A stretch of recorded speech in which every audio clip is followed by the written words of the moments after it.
کارگەڕی ئەنجومەنی سیاسی کۆمەڵی ئیسلامی لە سەردۆخی هەرێم هۆشداری دەداتە دەسەڵاتدارانی هەرێم بە پێویستیشی دەزانێت دادگایەکی تایبەت بە دادگاییکردنی گەندەڵکاران دروست بکرێت. محەممەد حەکیم کارگەڕی ئەنجومەنی سیاسی کۆمەڵی ئیسلامی لە وتارێکدا ڕەخنە لە بەرپرسانی هەرێم دەگرێت کە هەموو قسە و باسەکانیان لەسەر بەغدایە و لێیان دەپرسێت برادەرانی دەسەڵات پێتان وایە هەرێم شامی شەریفە؟ محەممەد حەکیم لە وتارەکەیدا بۆ دەسەڵاتدارانی هەرێم دەڵێت برادەرانی دەسەڵاتدار شوکری خوا بکەن میلەتێکی بێدەنگ و ڕازیتان هەیە دەنا باری ئێرەش خراپە وەرن بۆ مێژووی خۆتان و لەبەر ئەم میلەتە باشەی هەتانە دەست بە چاکسازی لە هەموو کایە و جومگەکانی دەسەڵات و دامەزراوەکان دابکەن. لە بەشێکی دیکەی وتارەکەیدا کارگێڕی ئەنجومەنی سیاسی کۆمەڵ باز لەوە دەکات دەسەڵاتی دادوەری و داواکاری گشتی پێتان وایە ئێوە پێویستان بە گۆڕانکاری و چاکسازی نییە؟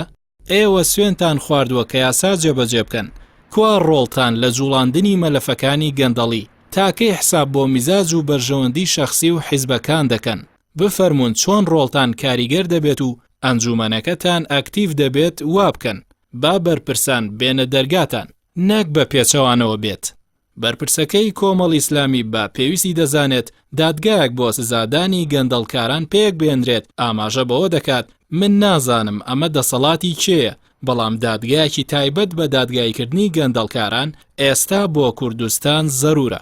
پاشان گواستنەوەی داواکاری گشتی بۆ سەرنجومەنی دادوەری و چالاکردنی ڕۆژی دەستەی دەستپاکی دیوانی چاودێری دارایی گرنگە. هاوکات محەممەد حەکیم لە وتارەکەیدا تیشک دەخاتە سەر ئەرک و ڕۆڵی پەرلەمانی کوردستان و داوا دەکات پەرلەمان دەستورێک لە بەرژەوەندی هاوڵاتیانی هەرێم بنووسێتەوە نەوەک حیزب و کەسەکان. ژمارەی ئەندامانی پەرلەمانی کوردستانیش لە 111 بۆ 65 کورسی کەم بکرێتەوە.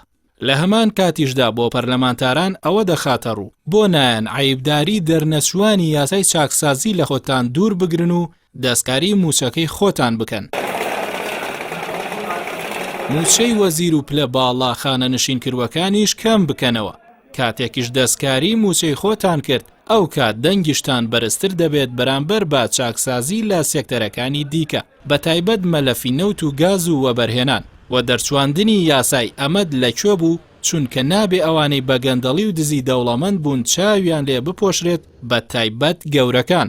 لە درێژەی وتارەکەیدا محەممەد حەکیم باز لە حکومەت دەکات و دەڵێت ئەوەی دەیبینم و لا لێدوانەکانی حکومەت زیاتر باز لە ڕێخستنی دەوامی فەرمانبەران دەکرێت کە ئەمەش کەم نییە و چاکە بەڵام خەڵکی چاوەڕێیە کوردستان یەک زۆن و یەک پێشمەرگە و دارایی و ئاسایش و زانیاری و هەواڵگیری هەبێت جیاوازی نێوان ناوچەکان نەکرێت و نەوت و گاز بۆ خەڵکی شەفاف بێت و وەبەرهێنان بەدەست حیزب نەبێت. لە کۆتایی وتارەکەیدا بۆ بەرپرسانی حکومەت کارگێڕی ئەنجومەنی سیاسی کۆمەڵ ئەوە دەخاتە ڕوو لە دزە گەورەکان بپێچنەوە و بچووکەکان خۆیان تەسلیم دەبن لە نزیکەکانەوە دەست پێ بکەن تۆمەتبارە مل ئەستورەکان بگرن و تەسلیم بە دادگایان بکەن. هەندێکیان لە باڵەخانە و گرد و شوێنە گشتیەکان کە مڵکی گشتین و بە بڕیاری حزبی دەستی بەسەرداگیراوە یان بەخشراوە بە بەرپرسان وەری بگرنەوە و بیخەنە موزایەدە و موچەی خوراوی فەرمانبەرانی لێ بدەن.